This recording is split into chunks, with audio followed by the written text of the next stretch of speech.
Bab kedua. Setelah beberapa saat menunggu dan berdiri di sana, hujannya masih tak kunjung mereda, yang ada malah tambah menjadi.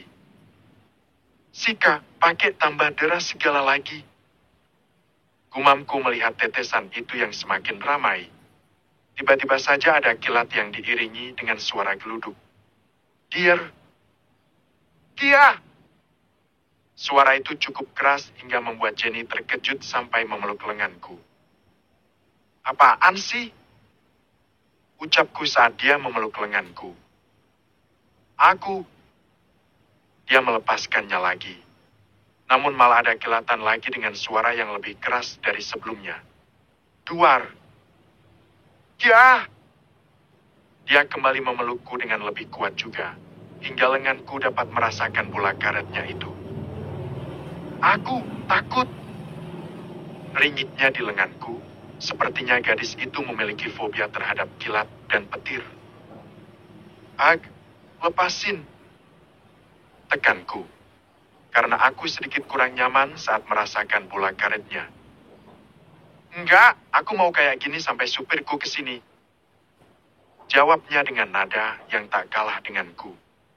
Mendengar itu, aku langsung terfikir, kapan dia menelpon sopirnya? Apakah mungkin saat dia sedang mengotak-atik ponselnya tadi?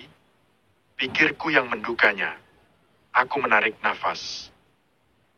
Ag, tapi ini membuatku nggak nyaman. Ucapku dengan sedikit menekannya. Gak peduli. Bantahnya lagi. Dan saat itu kilat kembali datang. Seketika Jenny memelukku semakin erat lagi. Namun setelah beberapa saat tak ada suara guntur yang datang. Sika, udahlah, lu jangan modus jadi orang.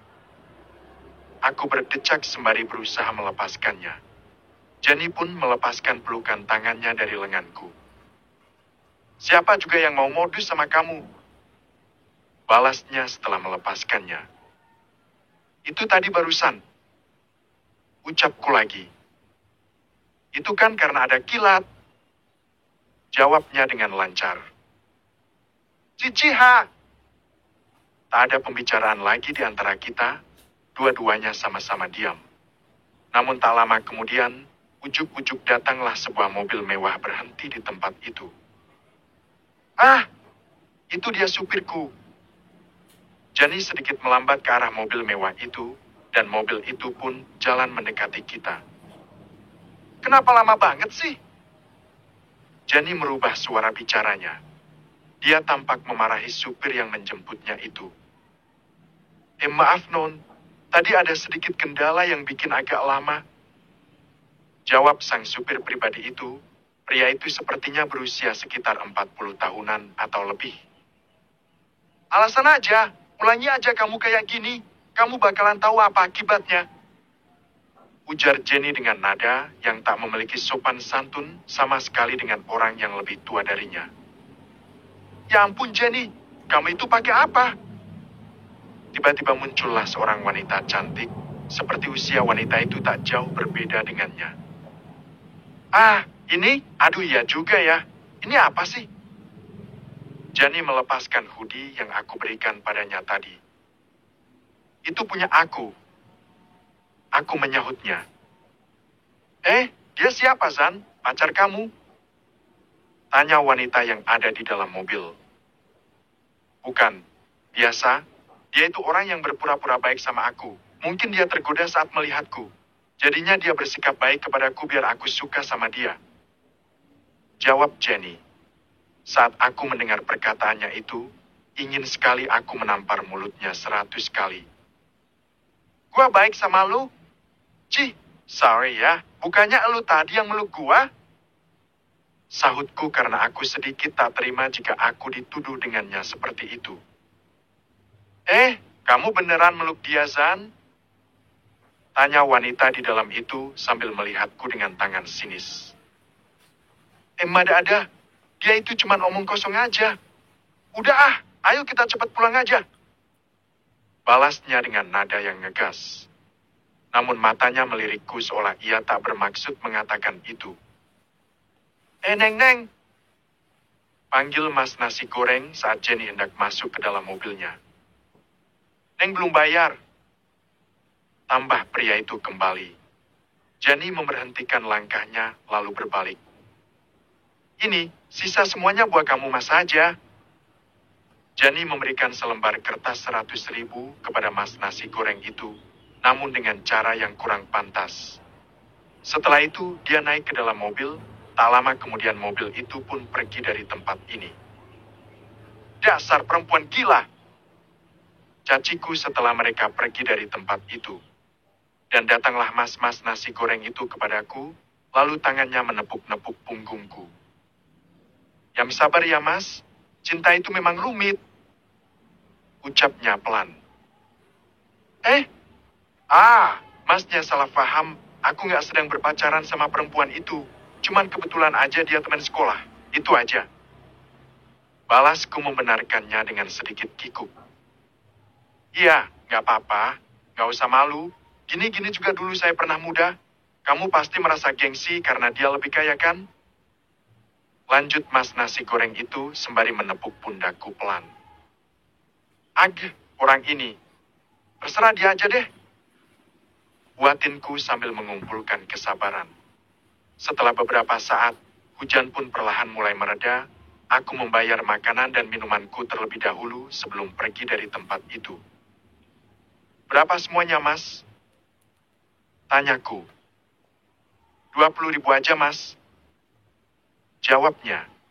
Aku pun merogoh saku celanaku, dan kebetulan juga di sana ada selembar uang 20.000. Ini mas, pas ya? Iya. Omong-omong tetap sabar ya mas, jangan gantung diri. Ujar mas itu saat aku berjalan menuju motorku. Iya mas. Aku hanya mengiyakannya saja. Dasar penjual sinting. Cibirku pelan saat sudah berada di atas motor. Aku berniat untuk kembali ke hotel, mengambil ponselku yang sempat kuletakkan di sana. Sebelum ini, aku memang mengikuti papaku hingga ke hotel, namun aku malah kehilangan jejaknya di sana. Jadinya, aku hanya bisa meninggalkan ponselku dengan kamera menyala, lalu menyembunyikannya di pot bunga, guna membantu siapa tahu dia bakalan keluar bergandengan dengan wanita yang ia bawa. Karena pada dasarnya aku belum mengenali siapa wanita yang jadi selingkuhannya itu. Singkatnya, sesampainya aku di hotel, aku langsung menggunakan lift untuk naik ke lantai atas, di mana saat itu aku tak sengaja berpapasan dengan orang tua pacarku yang kebetulan saat itu juga mereka pergi ke hotel.